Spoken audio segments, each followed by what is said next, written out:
Welcome to All the Gear But No Idea, the South Australian fishing podcast hosted by Rhodey and Diz. The boys will share their tall tales of the one that got away, as well as some regular segments they know all you fishing tragics will enjoy.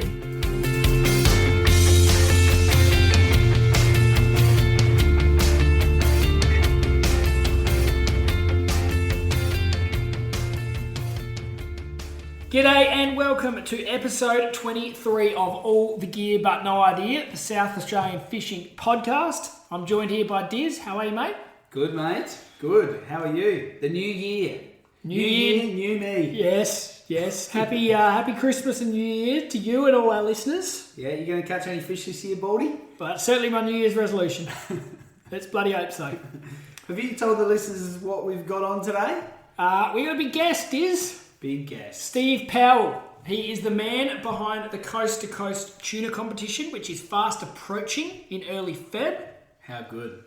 So we're going to have a chat with him and really get into the Victor Harbour tuna season. Yeah, really start the year off with a bang. Steve will be a good guest. I'm just feeling it. I know he will be. He will. Now, Diz, oranges and lemons, what have you got for us? Well, mate, we have told the listeners about the new boat. We have the Stabicraft 1850 Fisher, for those not familiar. Beautiful. Took it out of Victor Boxing Day. It was absolute bedlam at the ramp. We'll talk a bit more about that later, but we did need some little outrigging fishing poles, which we found online, and during all the COVID, anything I've ever ordered has been at least 3 or 4 days late, but this came on time, so I'm pretty chuffed about that. Got the outriggers, good little orange for you. What about you, mate? Beautiful. Yeah, I'm going to go with some little Christmas fishing presents I received. Oh, yeah.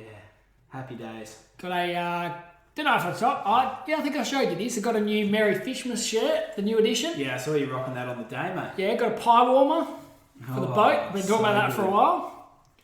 Well done, Luce. So we did well there. Yeah, excellent. And I'll hit you with my lemon, mate. It's the last, what's it been, 2 weeks? Yep. We've had short weeks. We have.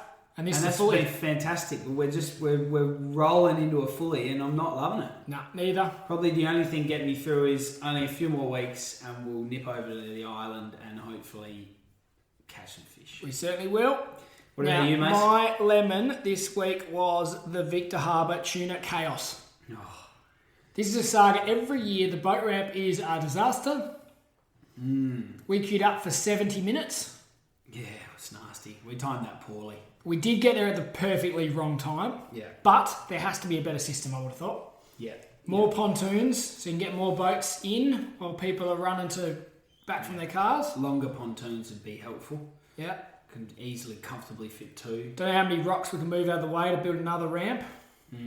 Get another car down at a time. You don't have to look too far on Facebook to see the opinions flowing. Yeah, you're right. And I'm hoping that they're working on this, because I'd be extremely confident that the fishery that they have off Victor brings a lot of money to the area. So I'd be very hopeful that they do something about this in the way of a marina. Would be nice outside the yacht club there, Rhodey. Yeah, we'll just have to get you elected into Parliament, and we'll get that through. Have a chat to our good mate Fraser and see if he can't put in a word for us. Yes. Thoughts? Yes, now we're talking. Rhodey, tell the listeners about the merch, mate, because we've harped on about this, but we've never really done them justice about how good they are. Oh, mate, they're good. I'll tell you right now, they're good. How many stocking fillers do you reckon you tucked away? Oh, look, I think my family and friends are sick of the things. That's all I've given them. What, Pete and Robert have got 10 hats each or something like that? That's how I sort of worked. If it was a $100 limit, I gave them 10 stubby holders. $50 limit, 5 stubby holders. Good shout. So, high quality though. Yeah, they're seriously high quality. Mate, I've had a few mates who've had stubbies purchased around the same time, and they're in absolute tatters compared to ours. You know what else is interesting about the stubby holders? Little kids love them. We were down at Carrigalinga, and Lucy's family friends, the Dolans, one of their little kids was obsessed with it. And our friends Maddie and Lucy, their little George. George loves them. He loves them. Shout out to George. So the kids love them. I'd buy them for your kids too. Drink responsibly. Always. Of course. All right, Rody, you've been burying your big noggin in the books as per usual. What have you got for us this week? All right, Diz, we're going to start with a little bit of a scientific topic. St Kilda mangroves. We've all been there on a school excursion back in the day, study the ecosystem. Did you pay attention during that excursion? The nice little walk on the boardwalk there. If you remember, they talked a lot about the mangroves being a breeding ground for many of the fish native to our gulfs. Yes. Correct? Correct. Now, the mangroves are dying, Diz. Oh. And we're flat about it. We are flat as. So I've been on the SaveStKildaMangroves.com website. Have you signed? They've got a petition I haven't signed, but I will get onto it now. Yep. There is currently 4,675 have signed, so I might be 4,676 when I jump on just now. I'll go for 4,677. So we'll do our bit, but what this website is suggesting that the nearby decommissioned gypsum ponds were filled with hypersaline brine. Gypsum lining the old pond has rotted after sitting empty for 7 years, and the ponds are now leaking and mobilising acidic materials from underneath the gypsum crust. So what do we think about that? So that is getting into the mangroves and it's killing them off. That was extremely scientific, mate. So the SA Department of Energy and Mines are in charge of regulating this out at Dry Creek. And this is the mob, along with Stephen Marshall, that this SaveStKildaMangroves.com is petitioning for some action from. Yeah. So we'll keep our eyes on that one for you, listeners. Yes. Absolutely, mate. And it's probably one that story. Isn't going to affect the fishermen today. No. But if the mangroves are stuffed, I reckon the fishing will go downhill down the track. Yeah, not good. So they've got Perry Coleman, who's a consultant from Delta Environmental Consulting. She's doing the scientific work. Good stuff. So hopefully we can get an answer. There's a good little video, a couple of videos on this website that I had a look at the other day. Yeah. And well worth a look to know what's going on.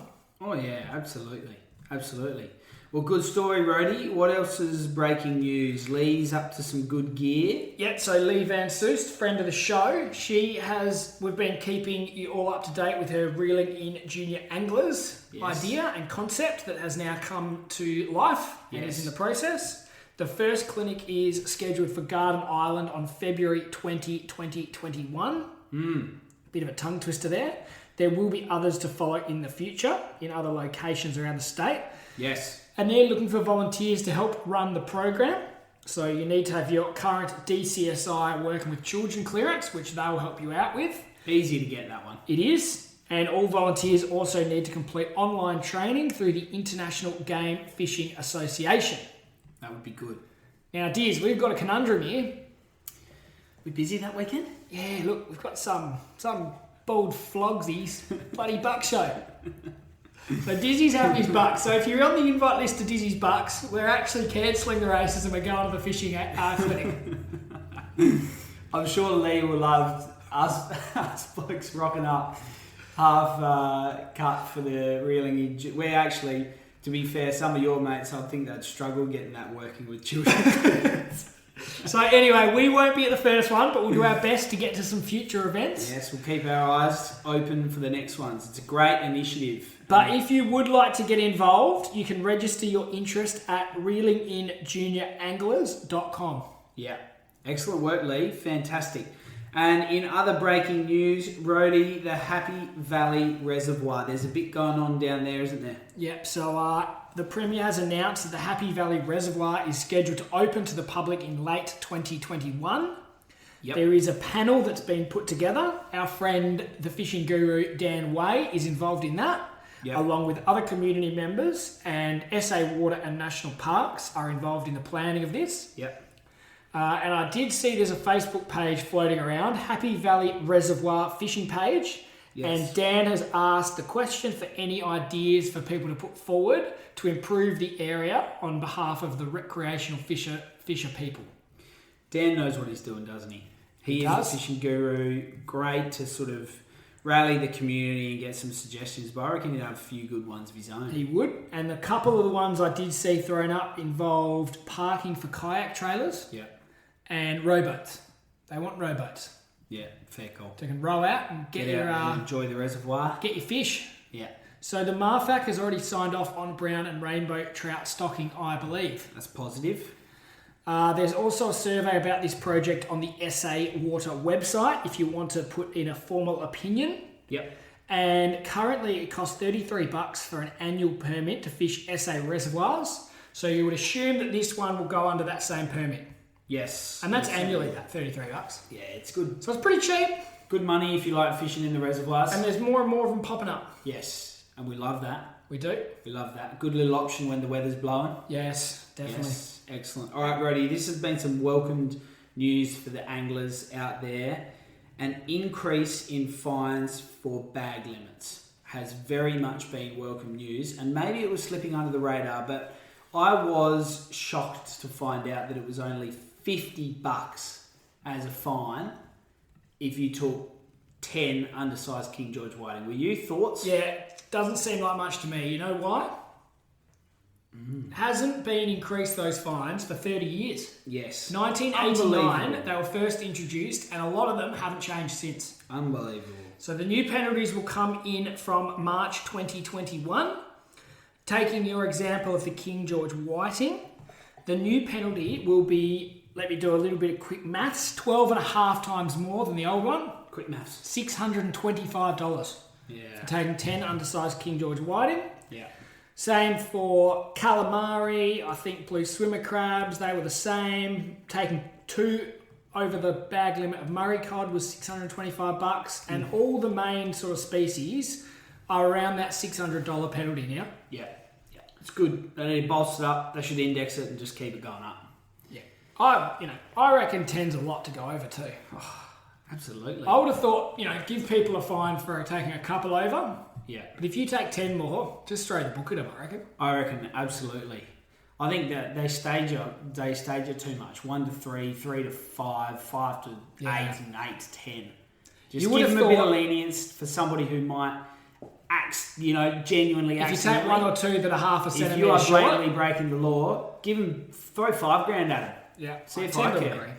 So David Basham has given a quote on this. So he has said that offenders found it cheaper to break the law than pay up to $150 to take the crabs to the shop. Yeah. So if they could sell the crabs for $150 down their local shop, Yep. doing the dodgy, They'll they'll wear the $100 every now and then.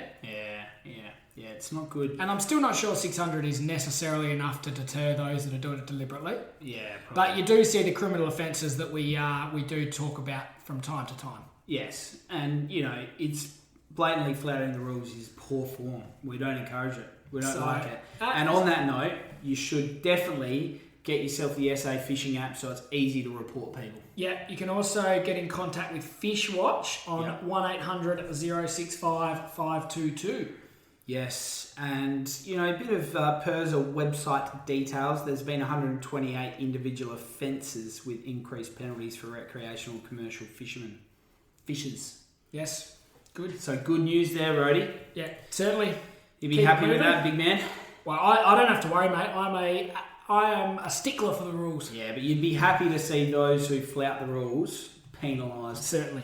Rody, tell us about the Glenelg Shellfish Reef closure. So we have touched on this a couple of times. This is what our friend Anita was working on. Yes. That reef that is completed, it's done. That is closed until the end of the year to allow the reef to establish. Yep. So no fishing activity is permitted in the closure area, including line fishing, crab netting and spear fishing, including the collection or removal of all bottom-dwelling organisms such as oysters, seaweed, crabs or any other shellfish. Basically, just stay away from it. Yeah. Specific GPS marks are on the PIRSA website. Don't drop your anchor, don't anything, just leave it alone. Let's let these little baby oysters kick off. Yeah. Let the limestone settle. Yeah. And we'll have a good reef in the future. Yep, absolutely. The port period closure is remaining in place, Rody, if you're wondering. They've done some further testing recently and it's showing that above permissible levels of lead and heavy metals have been found in samples of fish, crabs and shellfish. So, no go. I think it's September 2021 at this stage when the closure's in until, unless they do further testing and they show higher levels, it will still be off, I'd imagine. We'll keep you updated on that one. You can fish from the jetty though if you're down at Port Pirie. Yeah. Absolutely, they'll Catch and allow release. it. Catch, throw it back. Don't take it home. That's fair. While we are on, just sort of, trolling around the internet a little bit. Did you see that footage of the Port River boating accident? I did. The old mate fell over off his tinny and he was just running around him in circles. Yeah. He's lucky to escape danger there. He was in a fair bit of trouble there, wasn't he? He was. That would be a horrible weight in the water there just to hope that your fuel's going to run out. You'd really be quickly calculating how much fuel's in the tank, wouldn't you? You would be. And that's a little reminder, isn't it, Rody, to be whacking that kill switch line on. Yes. Especially if you're in the boat by yourself. Yes, definitely. All right. And the Murray Cod season is officially open. Yeah, January 1st, the season commenced, so it's been open for a couple of days only. Yes. Heard of any fish being caught? Did I see Lubin catch that? Yeah, I'm not sure if he was in South Australia or not. South Australian waters. I'm not sure. But good on him if he was. I haven't seen many reports of fish getting caught, but it's certainly early days yet. Yeah. Wouldn't surprise me if Lubin was on the fish, though. He tends to get them. Absolutely. All right, Rody, that wraps up the news, mate. Well done. All right, dears, we are very lucky to have Steve Powell on the phone. Steve is the man behind the Coast to Coast competition. Welcome to the show, Steve. G'day, how are we? Yes, very good, mate. Thank you very much for coming on the show. We haven't fished in your tournament, but we've read a lot about it. We caught up with Stu last year after he won the tournament, and we know it's a fantastic event, all about having fun, socialising with your mates and getting out there and having a good time. Are we right? You're right, you're spot on. That's something that we've tried to bring to the party so that everyone's welcome. That's what it's all about. Yeah. And what we tried to do is some great prizes, which makes it a little bit more enticing to come along too. Yes, it's certainly seen some impressive prizes floating around, Steve. We'll just quickly run through the details for all our listeners. So, correct me if any of this is wrong, Steve, but you're based at the Victor Harbour Racing Club over February 6 and 7. Entry $50 per person, or with an additional $10 per person per night to camp at the racetrack. Yep, that's right. Rego from 2 p.m. on the Friday, the February the 5th. And weigh-ins Saturday up until 7 p.m. and Sunday in the afternoon. And then the presentations are from 4 p.m. on the Sunday. Have we got all that correct, Steve? You certainly have. You've nailed it. Perfect. We just thought we'd get that out of the way first so all our listeners know the details before we get into it. No worries. All right, Steve. Well, what our listeners, I'm certain, are interested in hearing as well, mate, are the 5 questions which we ask all of our guests. So before we get into some specifics and how much of a great job you've done over the years organising the event, can you tell the listeners out there about your best fish? Okay. I mean, there's plenty of cool stories I've got about best fish, but I think while we're on the tuna subject, one that comes to mind is the barrel. But I caught my 130 kilo tuna down at Beachport. Nice. I suppose the year of the barrel, they called it in 2015. Yeah.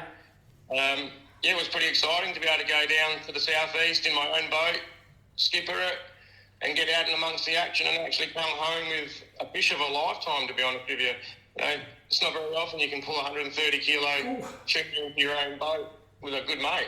Wow, that's very impressive, Steve. What sort of boat were you in? I was in my own boat, mate, so 6.5 metre stater. Nice. There was only the 4 of us out there on the day, so I don't know how we got it in the boat, to be honest. That was more of a challenge than actually catching it, I think. That is very impressive, Steve. Well done. Thank you. I appreciate that one. All right, and what's your favourite thing about fishing, Steve? I guess, to be honest with you, it's the freedom. Yep. It's the change of mindset. Once when you get to sea air, it flows through the blood, and that's all you can think about is the fishing. You sort of forget everything else. So that's why, that's my favourite thing. Yeah, fantastic. And Steve, what got you into fishing, mate, or what was the first fishing memory you can remember?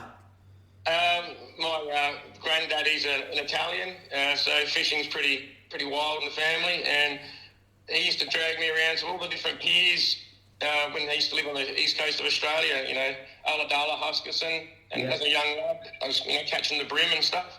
Yeah. And then from there, he sort of got me into the bigger fishing in the boats, I suppose, and no turning back once you're hooked on the boat fishing. No, that's it. And what's your favourite sort of fishing, Steve? Do you love the tuna fishing or something else you're into? At the moment, I'd have to say the offshore fishing in general is what I'm into. I guess when you're out there, you learn so much. It's such a new thing for me personally. Over the last 7 years, I've sort of learned quite a bit being out there, and with the hope one day to hit Exmouth or the east coast of Australia for the marlin. So all of what we learn here, hopefully I can take over there. Yeah, absolutely. Geez, we'll look forward to hearing a few stories, mate, if you get on the marlin. Oh, mate, it's a story and a half about a tuna, let alone a marlin.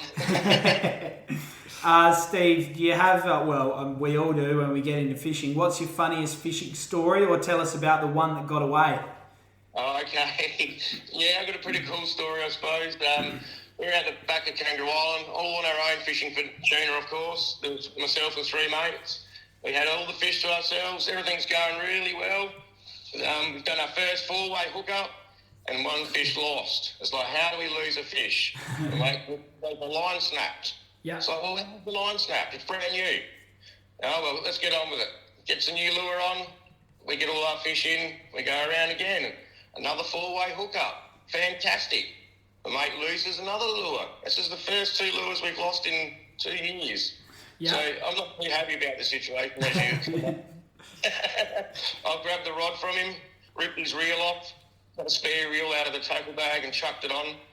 In my haste, I've rigged it all up, thrown it out, said, right, I know this one works, let's get into it. So we cut the line in, straight back over to the fish, bang, there we go, 4-way hookup. Things are fantastic, except what's wrong with the reel? There's no handle on it.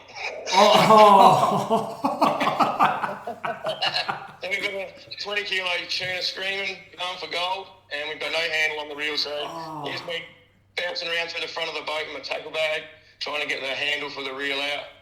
Yeah, and sure enough, we got it on and we got the fish in. But pretty rookie error if you've ever seen one. Oh, wow. Oh, geez, mate, that's a classic case of all the gear but no idea. We've been there more times than you know. And I tell you, I'll never forget that one. It was pretty funny. Boys will never forget it either, I don't think. Nah, I'm sure they are. They let you know about that one for the next couple of days, mate. Oh, yeah, no doubt about it. All right, we've got through the 5 questions there, Steve. Now we're going to move back into the Coast to Coast competition in particular. Can you tell us how you got involved in organising the competition, mate? Okay, just the basics of my story. I run a car show with my wife and a couple of friends, which we've done successfully for the last 14 years until COVID come along. Yeah, buddy, COVID. And obviously that's my passion, cars and fishing.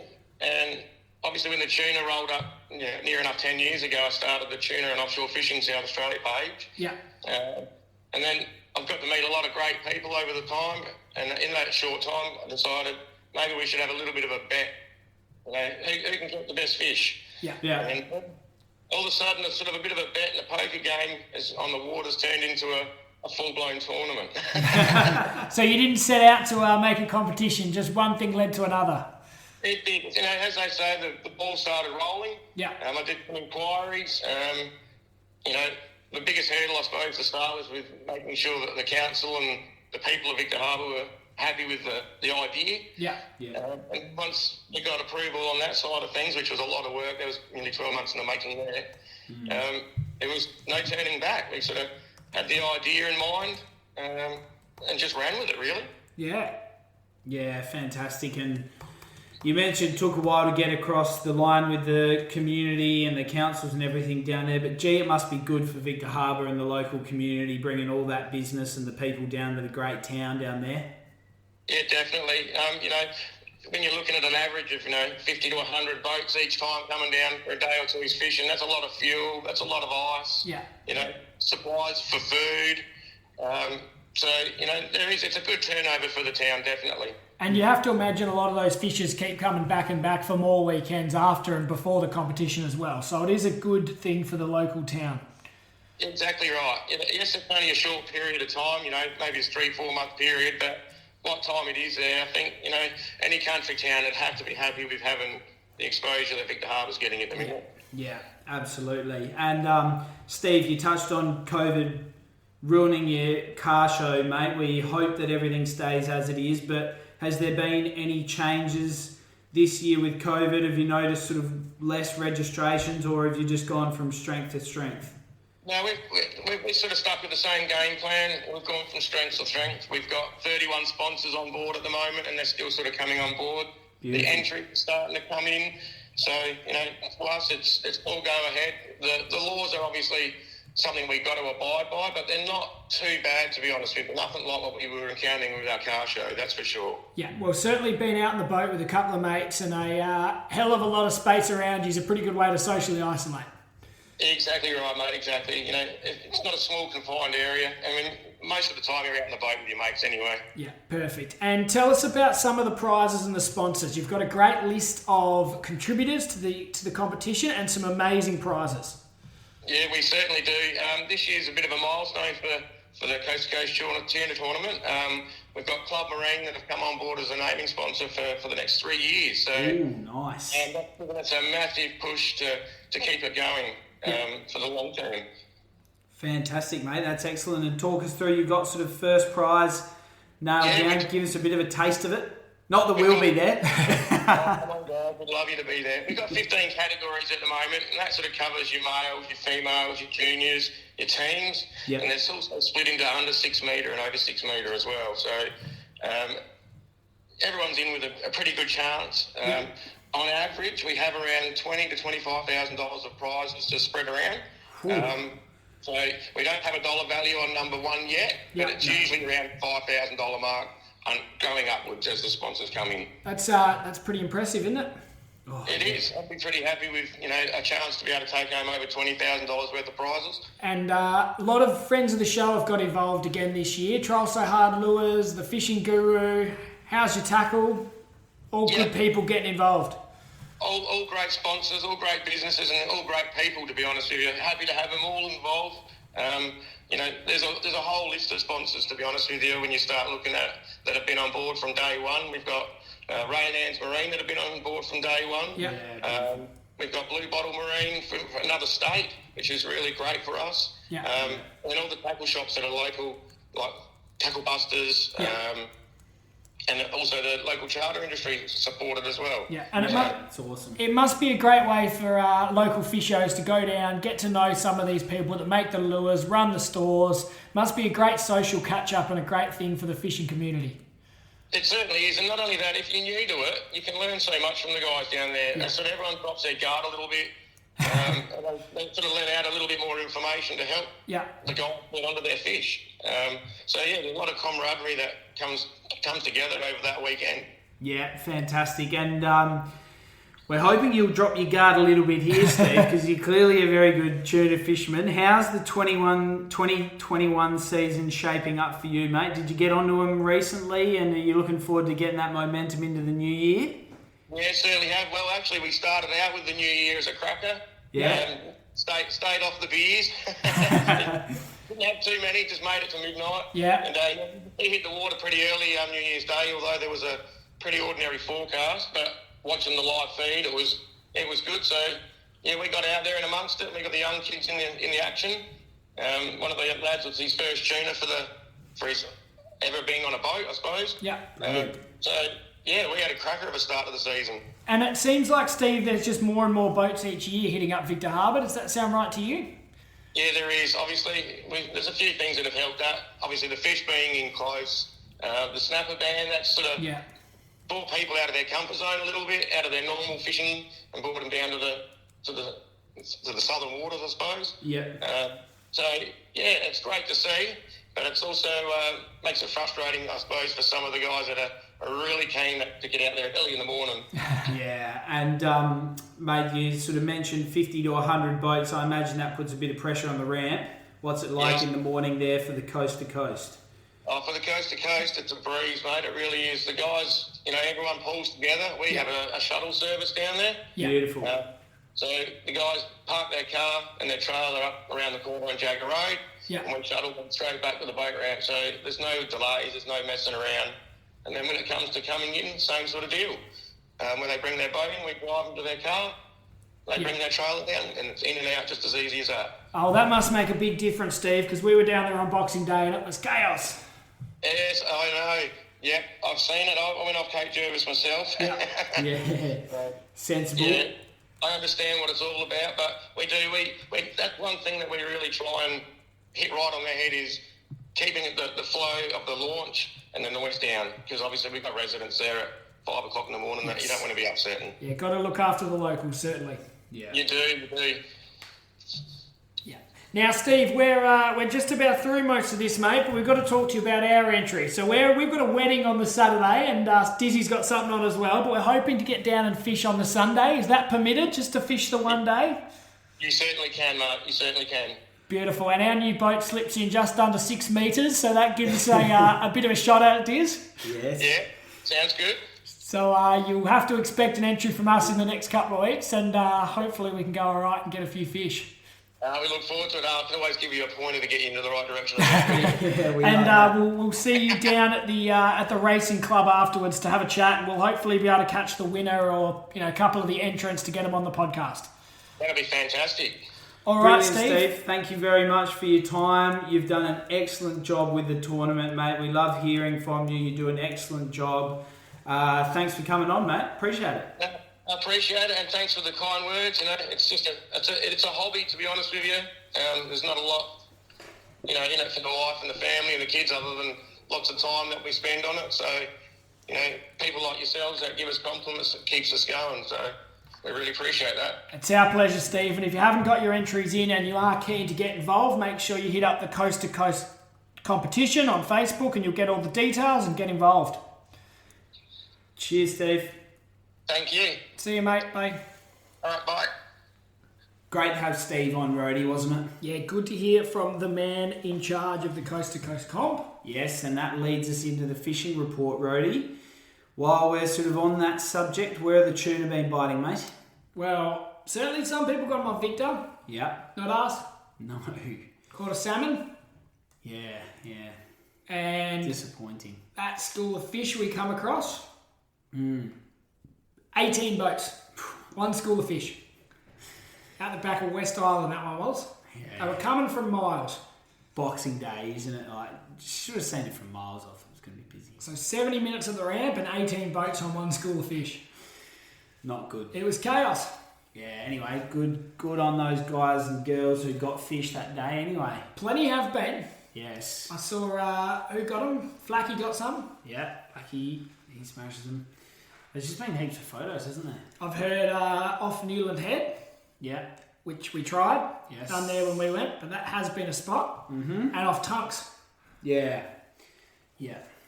So launching at either Cape Jarvis or Victor Harbour to access those waterways. And you're on them. And I think, those that have been getting further out of Victor, which we couldn't do on that day due to time restrictions, seem to have been finding no worries. Yes. With no pressure on the schools. Yeah. So it seems to be, if you've got the time and the boat that's capable, you're better off to head offshore a bit. Yeah. And what about Yorks, mate? You hearing any whispers? Oh, a couple nipping around Marion Bay sporadically, bit hit and miss, Okay. but a few south of Althorpes, I hear. Ooh, tasty. There's a little bit of gossip for you. You'd love it. All right. Still quite a few small crabs around, mate. Yeah, Just you were for over one. at Black Point over Christmas. Yeah. Any size ones or Nah.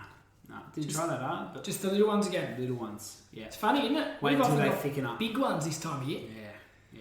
They're Late late season. Late Season. which is surprising because remember months ago Shane Minsforth was getting them off the jetty. Yes. So I don't know what's They've had an happening. early run and they've just Shut up shop for a couple of months. possibly. Where are the squid chewing, Roddy? Well, we went out off Warina Yeah. on the weekend. Yeah. Got 5. Nice. Not bad. Got 4 in pretty good time, and then Lucy's cousin was bit green. He was. Give them some seasickness tablets. No, well, you took him over What's to the Black good Point of with you? you, mate. What's the good If you of had you? to put some in my car, I would have given him some. So no, we got 5 in pretty good time, but had to cut the trip short. Can't Reckon you keep were them. bagged out? Oh yeah. Can't keep them out there spewing though, can you? Yeah, nah. It's a bit rude. All right, I had a mate from work, did very well on the garfish off Stansbury. Cleaned up. Dabbing Big or ones. Nah, bait. bait? Yep, gents. He'll float. Out there, boom, cleaned them up. The fishing guru rig? Probably. Don't know for sure. But Big pencil float? if you want a good rig, then that's your man right there. How many rigs are you going to get off Dan for our KI, mate? I'm just going to walk down there and ask him to tie 20 or 30. You're going to fish a new rig every fish? I think so. It's a convenience factor, and they're so good. How can you not? Yeah, you've never been much good at tying rigs, so it's a real godsend for someone like you. All right, Rody, just touching on it too, another colleague at work nipping away in their new van to Manham.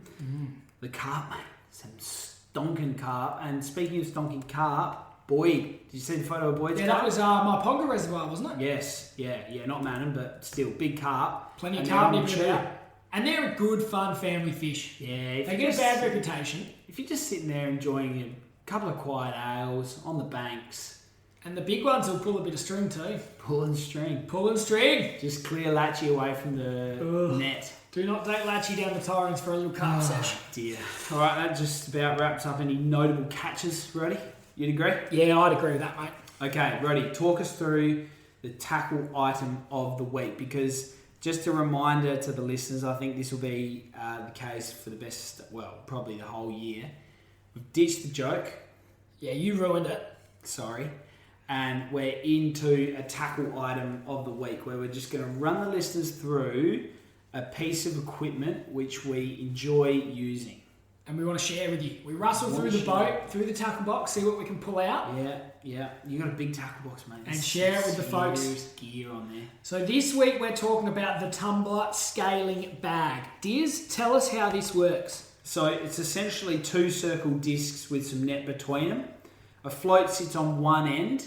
That's for the worst case scenario. Yeah. Although, mate, with the quality of this, that's not happening. So that replaces the old Throw Coke bottle you used to put in there. Yeah, none of that with this stuff, mate. It's extremely well. Also probably helps just keep the bag up on top of the water nicely, floating around so that it can just be sitting there spinning around. Yeah. Really high quality fittings, stainless steel fittings, UV stabilised rope, some seriously good marine netting, and all the gear on it. And when we've caught some whiting lately, which we have been good at last year, Okay. not blowing our own trumpet or anything, but we've been on the whiting fishing the second half of 2020. We need to carry that momentum through. Once you find the hot spot, the speed and the right spot on the wake, it'll just rip the scales off and no worries. Yeah, it just spins nicely, it gets all of the whiting beautifully clean. Good for your squid too, mate. You just got to snip the bottom of the tube off. Just to let it get rid of the head. The water going through will just clear all those guts out. And I know my mum and your mum are both happy when there's no gunk and all that gear on the squid. Nice clean squid tubes. Absolutely, mate. The mums don't like a bit of the, what do you call it? Sort of like a mucus, I suppose, on it. No, they don't like that sort of stuff, do they? So that's a local product. Mate, that's the perfect reason to support it. Port Lincoln, I think, isn't it? Port Lincoln, yes, that's right. Yeah. And boy, do they hold some fish. They do, don't they? I've seen a charter operator dump about 60 bloody tingers in there. Oof. Oh, I'm making those numbers up, but there was a lot of tings in those bags. It certainly held our catch, no worries. Certainly more than your 30 regulation recreational fishing boat limit if you got 3 or more mates. Yeah. So that's really good. And I tell you what, you just jump on Instagram, search Facebook? the Tumbler Scaling Bag, jump on Facebook. I think they stock them at Tackle World, and there'll be some other stockers too. Jump on the website. Jump on the website, find yourself a stockist or order it direct, basically. All right, Tiz, that was a pretty good tackle item of the week. Not bad, mate. We're going to start thinking of next week's now, aren't we? Yeah, that'll be all right. We'll just rustle through your bag. We'll come up with something. Yeah, all right, mate. Rody, it's been a good episode, mate. Coming to the end, is it? Where do the listeners find us? So we are on Facebook. We're on Instagram, Spotify, Apple Podcasts, all the leading podcast providers. Yeah.